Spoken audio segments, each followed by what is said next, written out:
Hey guys, this is Harrison here at Aspire Realty Group. Today I got Caleb Courtney over here with Keller Williams, and we just wanted to go over real stories with real agents, and this is Behind the Sign.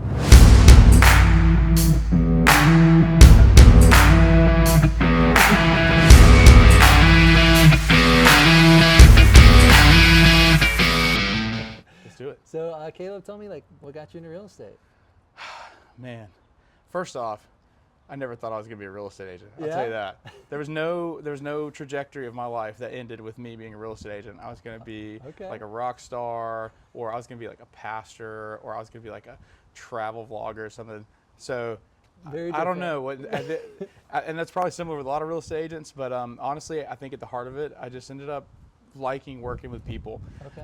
Got my first sales job in Nashville, Tennessee, working for a video production company, and then that turned into a sales job working at a car dealership, and I worked in the car business for about 2 years, and I did really, really well with that.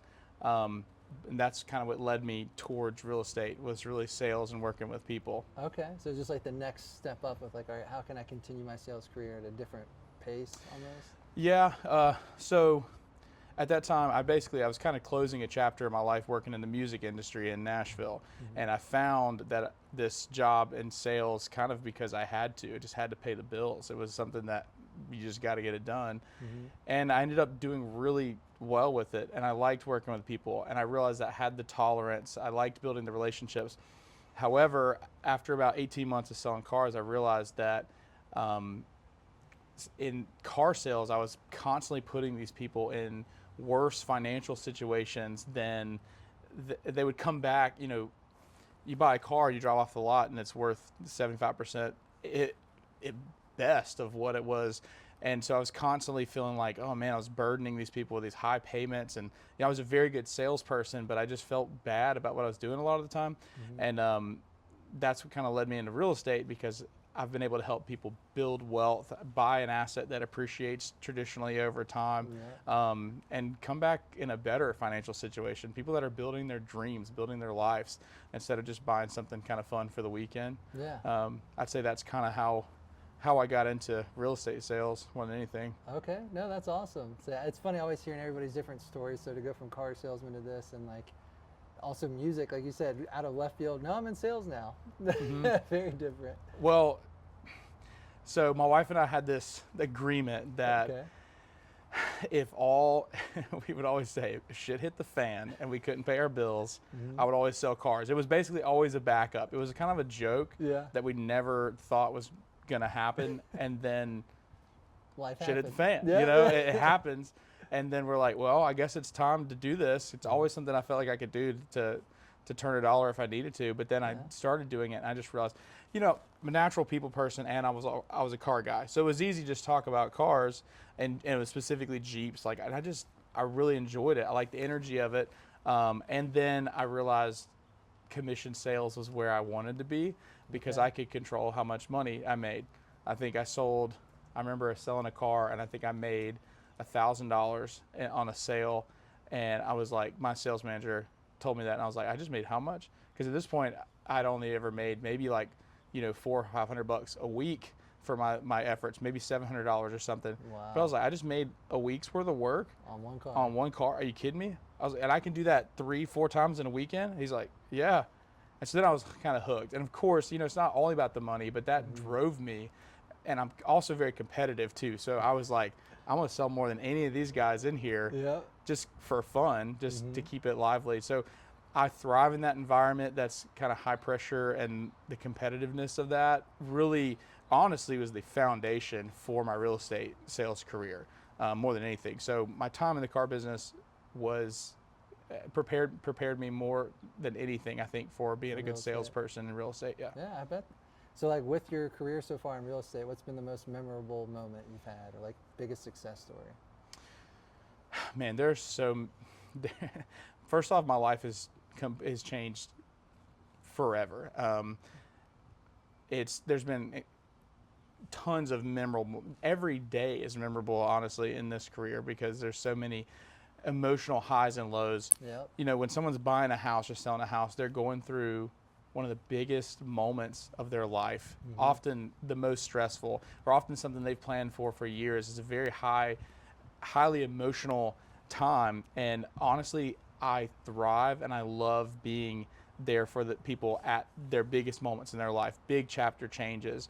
I came from a background in ministry. My dad was a pastor, and so oftentimes as ministers or a minister's family, you're talking to people during transitions in their life. And I know this is a stretch, but when people are going through hard stuff, they will tend to lean on their faith and talk to their advisors, which would be my parents and or me. I was a youth pastor. And so I just kind of got used to being there for people when they were going through difficult stuff, being a friend, being a calm in the storm for somebody when they're going through something big. So a lot of my memorable moments are really being there for my clients when they're going through something difficult. It's not really closing a big deal. I mean, I can tell you my numbers and hitting big numbers months, but honestly, my most memorable parts of my job are the deep emotional and intimate connections that I make with people and those relationships that I form, helping them through one of the hardest or most exciting times of their life. Yeah, no, absolutely. I mean, you get those clients that are lifetime friends after that. I've been to concerts with some of the clients' kids that I've helped sell. Yeah. Get invited to barbecues, go out on boats, and you're like, yeah, this is why we do this. Exactly. Yeah, I love that. Yeah, I like to call myself a professional friend maker. That's really truly what I love about this job, because that really is the foundation and the core of my job. I am a professional friend maker. Most of my job is getting to know people, getting to know their life and understanding their situation and why they're looking to approach a big real estate transaction, because of who they are informs how and what they want to do. And the better I know them, the more I know about their kids or their pets or their situation, the more I can understand and advise them in a way that's tailored to them and lets them know that I'm not only just there to help close a deal, but I'm their friend, I'm their consultant. I'm looking at it through their eyes with my experience, and I get to help someone I get to help people in a big way that way. And that's truly how I found a ton of value in this career. Yeah, it was funny. Literally earlier I was talking about how I felt like when I was an agent, my job was just to be everyone's friend. Yeah. I was like, how awesome is that? Like, I just got to be friends with people. That's something I naturally like to do anyways. Yeah. That's so cool. Absolutely. Yeah. And to compound on that, the career is awesome in the sense that, yes, you do have to be everyone's friend, but you got to be a closer. You have to be somebody that moves deals forward. You have to be a project manager. You have to manage all these relationships at once.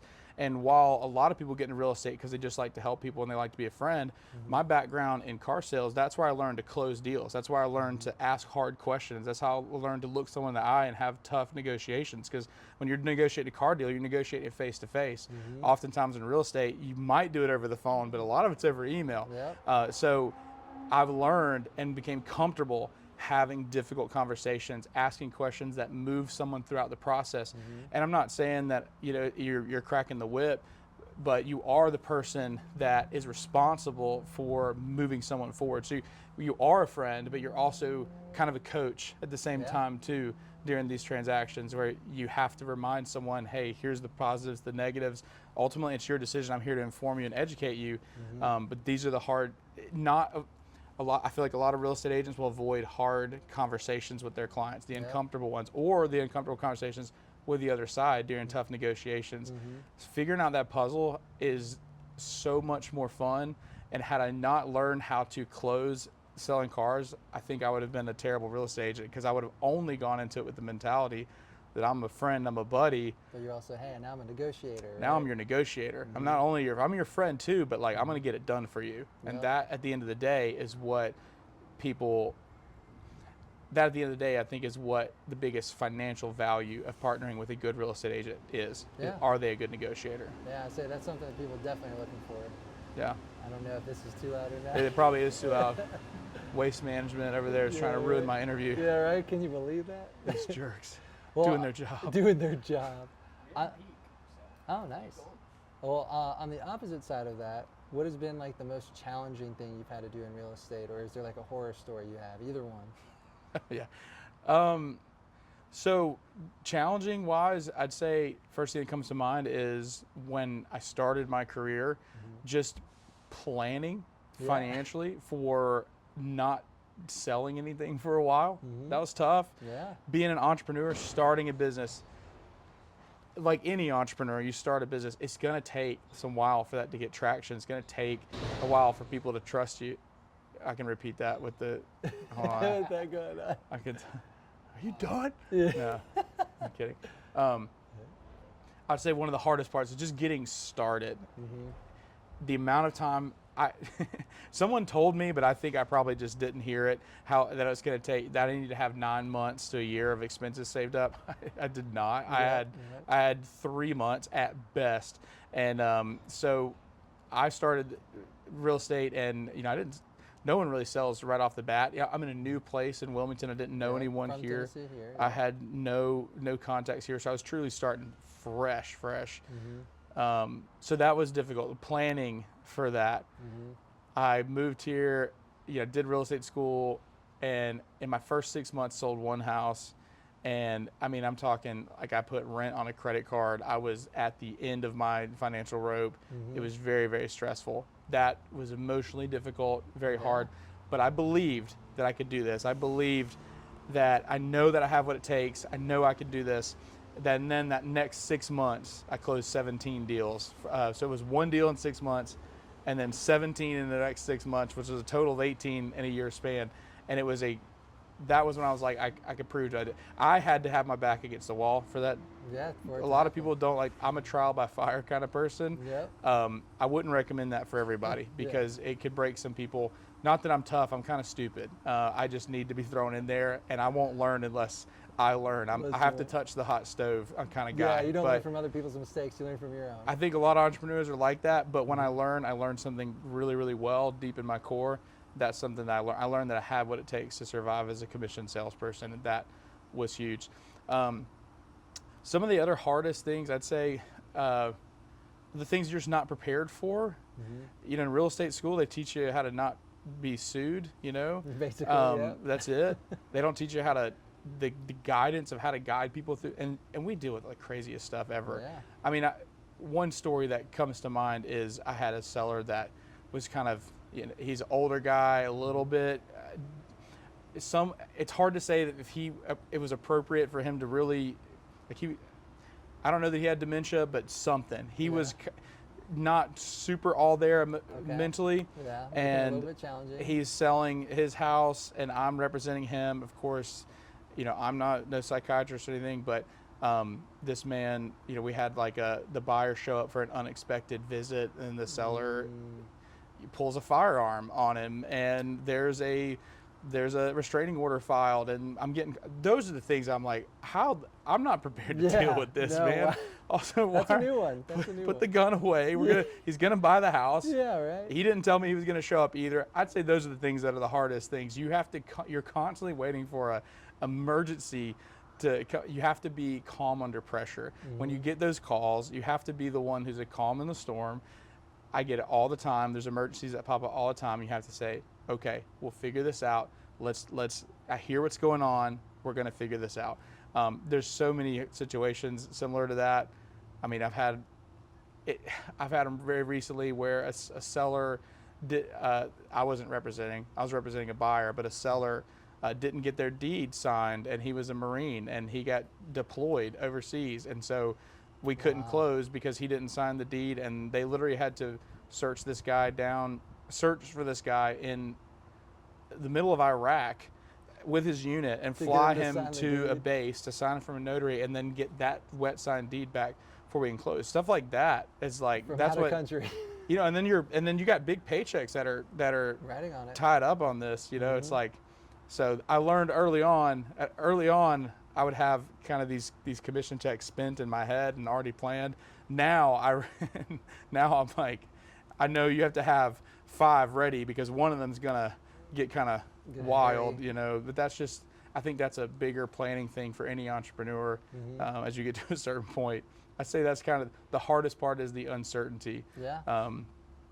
But I've become, the way I combat that is I'm very certain in who I am and the effort that I give and what I do.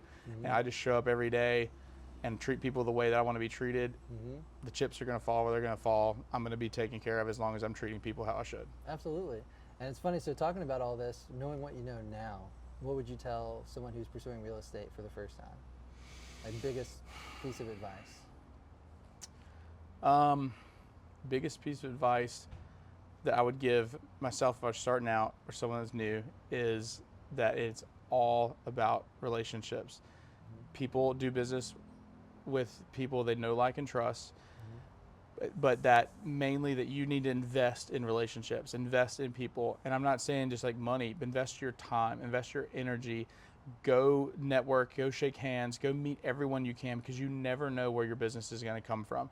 I think a lot of new agents have this very like simple mindset of where deals might come from or their network or whatever, but you never know. I get referrals. I mean, I've had some people that I thought would never do business with me that has ended up sending me their whole family because of the way I've treated them. I've had super high caliber clients. I've had very, not low caliber, but I've had clients that scrape every single penny together to make a deal happen. And I work for all of them. It doesn't matter who they are, who they know. I treat every single person the same way with the same amount of respect. That's what I would, I think a lot of new agents are just trying to network with just the people they think can buy. I would say show up every day, work hard, bring value, be someone that has non-Googleable insights, something that you actually can bring to the table. You have experience. And if you don't have experience, there's so many ways you could partner with another agent or bring someone in, a referral partner. That's another big piece of advice. Early on, I have to shout out my mentors. I would not be where I am right now without a few key mentors in the business. Specifically, Baxter Cheek is one of them that kind of took me under his wing early on. And when I would get into a situation that I've never been in, I would call Baxter and just explain it, and he would have the answer because he's been through this 50 times. And he would explain it, and he would help me treat that person how I would want to be treated. And you know, if you know anything about Baxter, his clients love him because he is an incredible agent and just an incredible human. But I wouldn't be where I am without that advice and being able to call up those agents. And there were deals where don't be afraid to pay your mentor a referral fee just to help you get through a deal. I went through a complicated deal. I had my first big listing in Landfall, $1.6 million listing. I'd never sold anything anywhere close to that price point. So I called him up. I said, hey, dude, I want to partner with you on this. I paid him a big referral fee to basically say, hey, I want you to kind of like teach me, take lead, but teach me along. I'd rather get paid.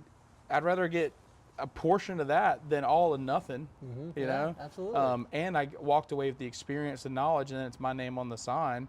So that's what I would say to newer agents. Don't be afraid to leverage the help that you get, and don't be afraid to pay for it and pay well for the help. Because if you're paying someone a referral fee or looping someone in on a deal or splitting it with them, pay them well, because you probably wouldn't have gotten that deal done without their experience. And the next time that they have a deal that maybe they're too busy to deal with, they'll kick it to you. You know, so spread the wealth, pay well for help, invest in yourself, wake up every day and bring value and think about how you can make the biggest impact in one of your clients' lives, and you'll do fine. But playbook. Save up 9 months of expenses before you do that, because you don't want to be like me. And unless you're a trial by fire person, maybe you can do it. But that part is very true.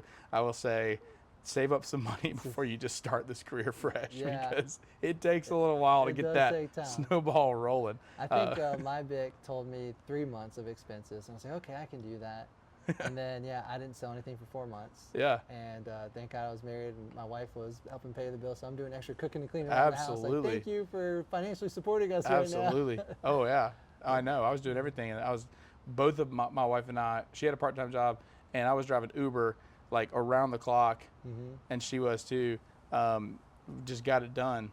But hey, after 2 years in the business, I was able to say, hey, you don't have to work anymore. So she was able to quit her job. That's so awesome. You know, it's hard at the beginning, but once we got it going now, life is different.